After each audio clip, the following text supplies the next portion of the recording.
사람 사이에 갈등이 없는 게 진짜 행복이라고 믿는가? 착각이다.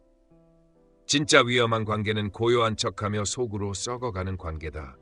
불평은 독이 아니라 해독제이고 싸움은 관계를 끝내는 칼이 아니라 살려내는 심폐소생술이다.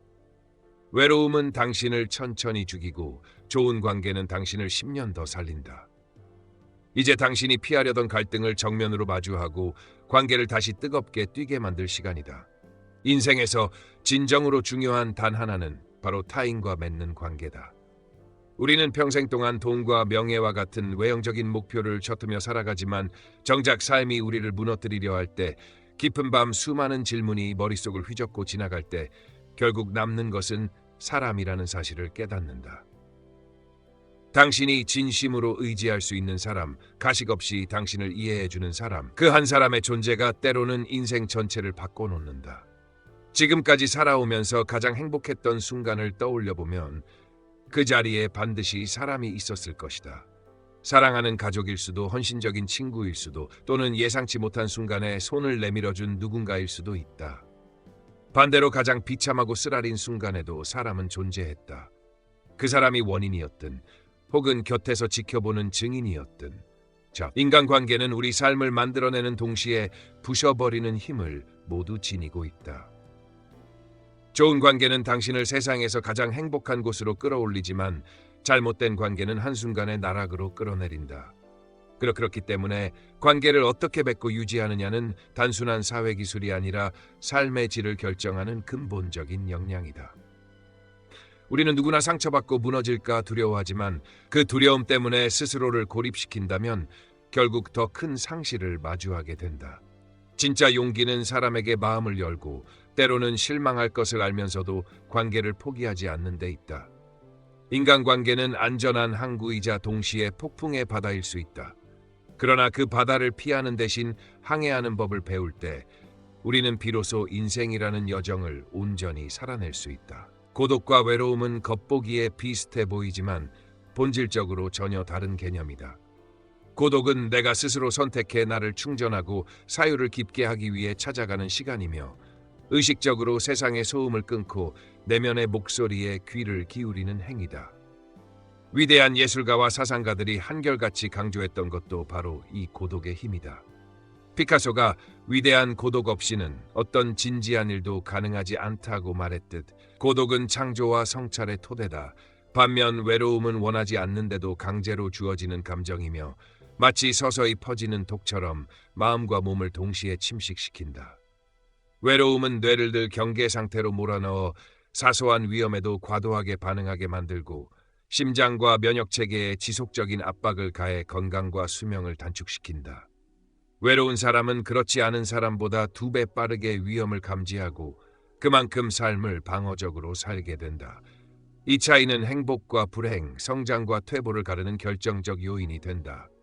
연구에 따르면 지속적인 외로움은 우울증으로 이어질 가능성이 높으며 심지어 신체적 폭행을 당했을 때와 비슷한 수준의 스트레스 호르몬을 분비시킨다. 이런 이유로 행복한 사람들의 공통점이 좋은 인간관계라는 사실은 결코 우연이 아니다. 건강한 관계는 수명을 10년 늘리고 삶의 질을 근본적으로 끌어올리는 반면 관계의 단절은 조용하지만 치명적인 파괴력을 지닌다. 고독은 성장의 무기지만 외로움은 서서히 목을 조이는 올감이다.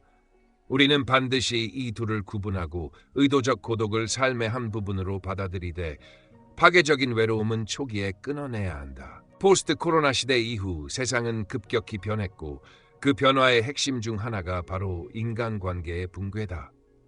초개인주의가 가속화되면서 사람과의 연결은 점점 불편하고 번거로운 일로 전락했다. 서로에게 깊이 관여하는 대신 표면적인 인사와 형식적인 관계로 모든 것을 대체하려는 경향이 일상화되었다. 디지털 네트워크가 우리의 삶을 실시간으로 연결해주는 것처럼 보이지만 실상은 그 어느 때보다 정서적 거리가 멀어지고 있다. 우리는 화면 속 수백 명의 친구를 갖고 있지만 진심을 털어놓을 단 한 명의 사람이 부족하다. 이런 흐름 속에서 관계를 외면하는 것은 단순한 선택이 아니라 스스로를 고립시키는 위험한 결정이다. 인간은 본능적으로 사회적 동물이며 협력과 공감 없이는 생존조차 불가능하다. 역사를 돌아보면 가장 번성한 공동체와 문명은 강한 연대감과 상호 의존성 위에서 성장했다. 혼자의 힘으로는 해낼 수 없는 일도 관계 속에서는 가능해진다. 그러나 현대인은 불편을 피하려고 관계를 회피하고 그 결과 점점 더 외롭고 취약해진다. 타인과의 연결을 단절하면 결국 우리는 스스로 기능을 잃은 고립된 존재로 전락한다. 관계는 불편함과 갈등을 내포하지만 바로 그 불편함과 갈등 속에서만 성장과 회복이 가능하다. 이제 필요한 것은 관계를 피하는 기술이 아니라 관계를 유지하고 회복시키는 능력이다. 이것이야말로 초개인주의 시대를 살아남는 유일한 방패다.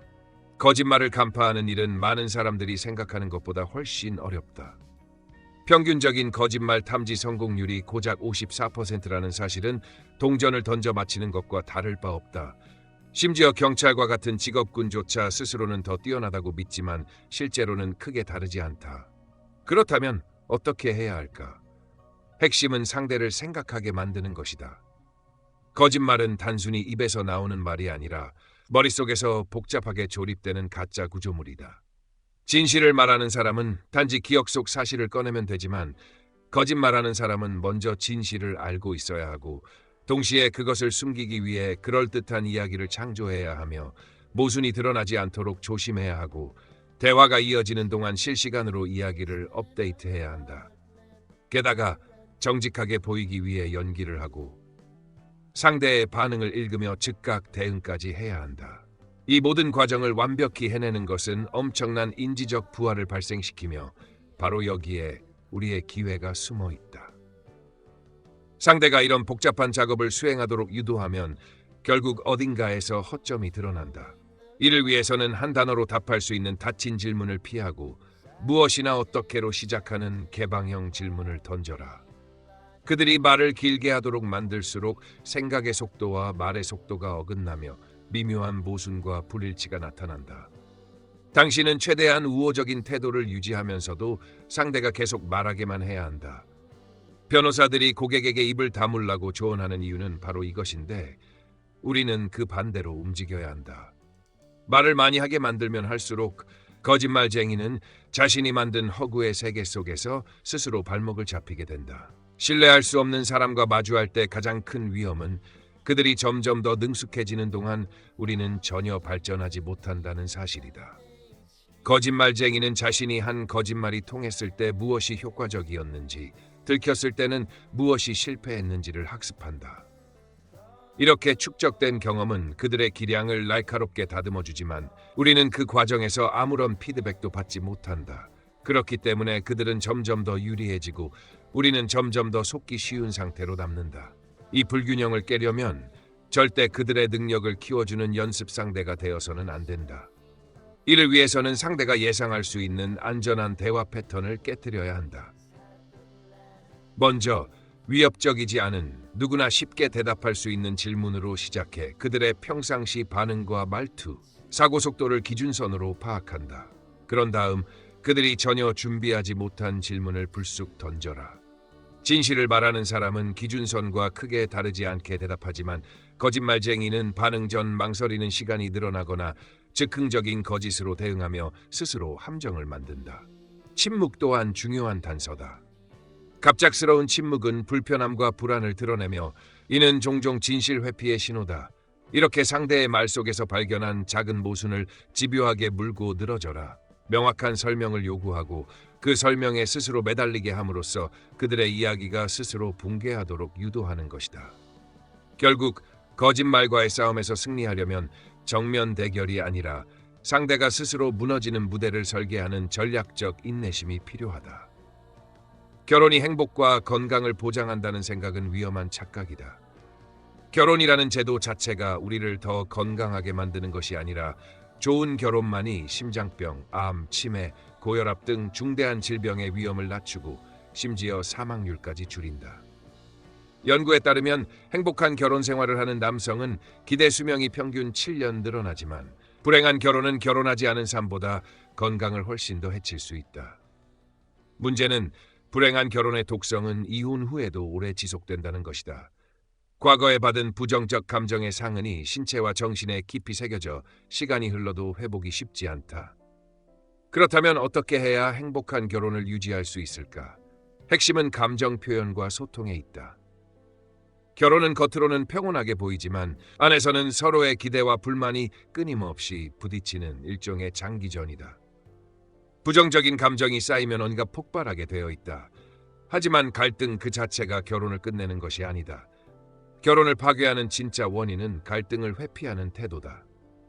불만이 생겼을 때 침묵으로 덮어두면 그것이 비밀이 되고, 비밀은 오해를 낳으며, 오해는 결국 돌이킬 수 없는 정서적 거리감을 만든다. 반면 문제를 제때 드러내고 대화로 풀어가면 그 과정에서 갈등은 오히려 관계를 단단하게 만드는 도구로 변한다. 결혼 생활에서 중요한 것은 싸움을 피하는 것이 아니라 싸움을 잘하는 것이다. 이것이야말로 결혼을 건강하게 유지하는 가장 강력한 비결이다. 다툼이 없는 결혼이 오히려 가장 위험하다는 사실을 인정해야 한다. 표면적으로는 평화로워 보일지라도 불만과 불편함을 끝없이 삼키는 관계는 이미 서서히 썩어가고 있는 것이다. 불만을 제때 꺼내지 않으면 그것은 비밀로 변하고, 비밀은 추측을 낳으며, 추측은 부정적인 감정을 증폭시켜 결국 폭발적인 파국으로 이어진다. 불평과 비난의 차이를 구분하는 것은 필수적이다. 불평은 당신이 쓰레기를 버리지 않았다처럼 특정 사건과 행동에 대한 지적이다. 반면 비난은 당신은 끔찍한 사람이어서 쓰레기를 버리지 않았다처럼 상대의 인격 자체를 공격하는 것이다. 사건은 수정할 수 있지만 성격 공격은 상대를 방어적으로 만들고 관계를 돌이킬 수 없는 방향으로 몰아간다. 불평은 나로 시작하는 문장으로 표현해야 한다. 그러나 비난은 대부분 너는 항상 같은 말로 시작해 방어와 반격을 유발한다. 이 미묘한 차이를 이해하고 실천하는 것이 장기적인 관계의 생존을 좌우한다. 갈등을 피하려는 태도는 단기적으로는 평화를 주는 듯 보이나 장기적으로는 결혼을 완전히 침몰시키는 지름길이다. 오히려 불평은 문제를 드러내고 다룰 수 있게 하며 감정의 독소가 쌓이는 것을 막는다. 그렇기에 부부관계에서 다툼을 두려워하지 말고 다툼을 건강하게 활용하는 법을 배워야 한다. 이것이야말로 관계를 지속 가능하게 만드는 진짜 힘이다. 불평을 효과적인 무기로 만들려면 그것을 감정의 폭탄이 아니라 문제 해결의 도구로 다뤄야 한다. 불평은 반드시 나를 주어로 시작해야 하며 내가 느낀 불편함과 바라는 변화를 구체적으로 전달해야 한다. 나는 내가 약속 시간을 지키지 않아서 당황스러웠다는 문제를 사건 차원에서 다루지만 너는 항상 시간을 안 지켜는 곧바로 성격과 습관을 공격하는 비난이 된다. 전자는 대화와 협상을 가능하게 하지만 후자는 방어와 공격의 악순환을 촉발한다. 문제를 사건 중심으로 전환하면 해결책을 찾을 수 있는 여지가 생기고 관계를 지키면서도 상황을 개선할 수 있다. 또한 상대방이 항상 이성적으로 반응할 것이라고 가정하지 말아야 한다.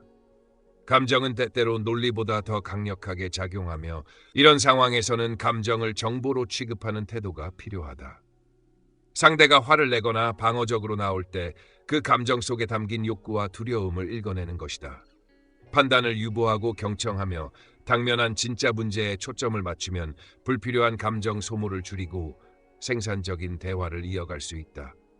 이렇게 불평을 사건 해결의 촉매제로 사용하면 관계는 갈등을 통해서도 성장하고 더 단단해질 수 있다. 불평은 잘 다루면 관계를 파괴하는 도끼가 아니라 관계를 다듬는 조각칼이 된다. 우리는 모두 겉으로는 어른의 모습으로 살아가지만 내면 깊숙이에는 여전히 변덕스럽고 상처받기 쉬운 아이가 존재한다. 진짜 성숙은 이 내면의 아이를 부정하거나 숨기는 것이 아니라 그것을 인정하고 다루는 데서 시작된다. 관계가 회복 불가능해 보일 때조차 기적처럼 살아나는 순간은 상대가 나의 불완전함을 이해하고 받아줄 때 찾아온다. 감정의 쓰레기를 제때 버리지 않으면 그것은 곧 관계를 질식시키는 독소로 변한다. 하지만 갈등과 불만을 제때 표출하고 서로의 약함을 인정하는 대화를 나누면 오히려 그것이 관계의 숨통을 틔운다. 어른처럼 싸우고 아이처럼 이해하라는 말은 바로 이 뜻이다. 싸움에서는 문제의 본질을 해결하는 냉정함을 유지하고 이해할 때는 계산과 조건을 내려놓고 순수하게 받아들이라는 것이다. 우리는 때때로 모든 것을 던져버리고 도망치고 싶은 충동을 느낀다. 스마트폰을 꺼버리고 일상을 벗어나 자연 속으로 숨어버리는 상상을 한다. 하지만 결국 우리는 현실로 돌아와야 한다. 그렇다면 도망칠 수 없는 삶 속에서 가장 현명한 선택은 서로의 결점을 인정하면서도 함께 나아가는 방법을 찾는 것이다. 내면의 아이는 완벽을 요구하지 않는다. 그저 이해받고 받아들여지고 존중받기를 바란다. 관계를 오래 유지하는 힘은 강인함보다 이러한 이해와 관용 속에 있다. 그리고 이것을 실천하는 사람만이 진정한 성숙과 깊이를 가진 관계를 누릴 수 있다. 완벽한 관계란 존재하지 않는다. 갈등도 오해도 상처도 없는 관계를 꿈꾸는 것은 환상일 뿐이다. 그러나 관계를 포기하는 순간 삶은 급격히 의미를 잃기 시작한다. 인간은 본능적으로 연결을 필요로 하는 존재이며 이 연결이 끊기면 우리는 기능을 잃은 고립된 개체로 전락한다. 중요한 것은 결함 없는 관계를 만드는 것이 아니라 불완전함 속에서도 지속 가능한 관계를 선택하고 지켜내는 것이다. 불평과 갈등은 피해야 할 재앙이 아니라 오히려 관계를 살리는 숨구멍이 될 수 있다. 숨겨진 불만은 독이 되어 관계를 서서히 죽이지만 드러난 불만은 대화를 통해 해결과 변화를 이끌어낼 수 있다. 때로는 싸움이 서로의 경계를 확인하고 신뢰를 재건하는 계기가 된다. 인생의 질은 얼마나 많은 관계를 맺었는지가 아니라 어떤 사람과 함께 하느냐에 따라 결정된다. 그 함께할 사람을 선택하는 기준은 단순한 호감이 아니라 위기 속에서도 나를 지지하고 이해하며 끝까지 버텨줄 수 있는가에 있다. 우리는 끊임없이 관계를 시험받는 세상에서 살아가고 있다. 그렇기에 갈등을 두려워하지 않고 불평을 문제 해결의 도구로 전환하며 서로의 불완전함을 받아들이는 태도가 필수적이다. 결국 관계란 우리를 가장 높이 올릴 수도 가장 깊이 떨어뜨릴 수도 있는 힘을 가진 양날의 검이며 그 검을 어떻게 다루느냐가 인생체의 품질을 결정한다. 인간관계는 피하고 숨는다고 해결되지 않는다. 불평은 갈등의 시작이 아니라 변화의 신호이며 싸움은 관계를 깨는 폭탄이 아니라 더 단단히 묶어주는 열쇠다. 오늘 배운 지혜를 기억하라. 당신이 선택한 한 사람, 그 관계를 지키는 용기가 결국 당신 인생의 깊이와 품격을 결정한다. 여기는 지혜의 지도, 당신의 삶을 한 단계 더 높이는 길을 함께 걷는다.